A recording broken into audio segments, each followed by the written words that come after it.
Velkommen til den her podcast, som du kan se på video, hvis du ser den på YouTube og på Spotify.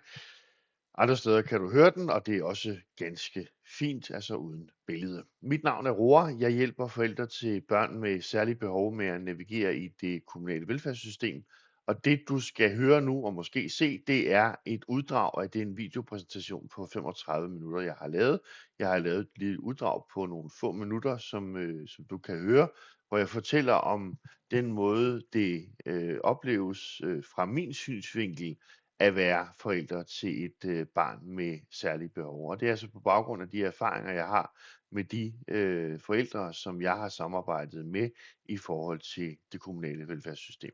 Hvis du synes, den her præsentation er interessant og kunne tænke dig at se hele præsentationen, så kan du tilmelde dig den på min hjemmeside kommunekopilot.dk.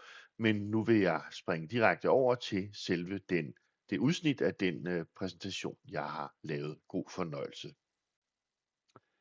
Og så til det hele skal handle om i dag, nemlig at være forældre til et barn med særlige behov. Jeg talte for nogle år siden med en mor til en dreng med autisme, og hun sagde til mig: Roar, jeg vidste simpelthen ikke, at jeg havde det i mig. Jeg troede, at hvis jeg nogensinde blev så mentalt presset, så ville jeg knække. Men jeg står her endnu. Det, der kommer mest bag på mig, det er, at det er systemet, der er den store belastning. Og efter det, så kom jeg til at tænke på, at forældre til børn med særlige behov er en helt særlig type forældre. Og jeg tænker, du kan genkende det. Man skal både være den voksne over for sit barn med særlige udfordringer, men man skal også være den voksne i forhold til systemet. Og hvad jeg mener med, at man skal være den voksne i forhold til systemet, det vender jeg tilbage til i den her præsentation. Men min refleksion i det her, det er, at du som forælder til særlige behov, altså er i en helt særlig situation, og derfor udvikler dig til at være en helt særlig type forældre. Hvis man så ser på, hvad man som forælder til et barn med særlige behov frygter, så er det jo, at når man møder på skolen eller med sagsbehandler, så oplever man, at de er optaget af deres egen dagsorden. Og at når man siger noget, så virker de uinteresserede eller afvisende, eller negligerer måske det, man siger, og tager ikke en alvorligt. At sagsbehandleren ikke ringer til en som lovet, at man er stillet i udsigt nogle ting, som ikke bliver bevilget, og at sagsbehandlingsfristerne ikke overholdes. Altså at skolen og kommunen ikke overholder de aftaler, der er indgået med en.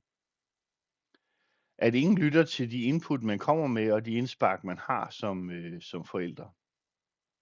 At man har oplevelsen af at tale for døve ører, som jeg har forsøgt at vise med de her tegninger, og at de ikke lytter til, hvad man siger, eller simpelthen ikke tager det alvorligt. At man som forældre ikke bliver taget alvorligt i forhold til ens barns liv, at kommunen ikke tager ens barns mistrivsel alvorligt for eksempel, eller at kommunen har sådan den her tilgang, vi ved altså bedst. At systemet reelt ikke er interesseret i at hjælpe en, og kun tænker på at spare penge. Man får måske indtrykket af, eller får måske ligefrem at vide, at det er økonomien, der er det afgørende her, og ikke alt muligt andet.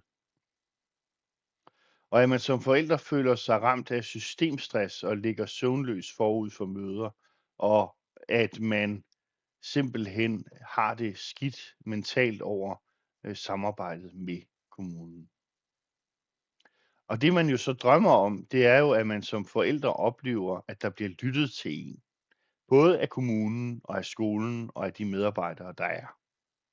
At kommunen og skolen overholder det, de lover, og overholder de aftaler, de har indgået med en. At socialrådgiverne i kommunen lytter og tager ens bekymringer og oplevelser alvorligt. At man som forældre bliver anerkendt i at være eksperten i ens barns liv.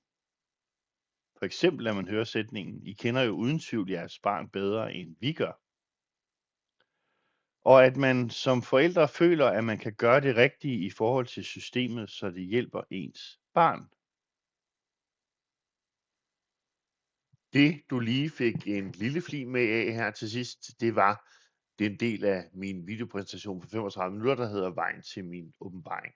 Og kunne du tænke dig at se hele den videopræsentation, der er cirka 35 minutter, så kan du gå ind på min hjemmeside kommunekopilot.dk som sagt, og så kan du tilmelde dig den der, og så kan du få adgang til den.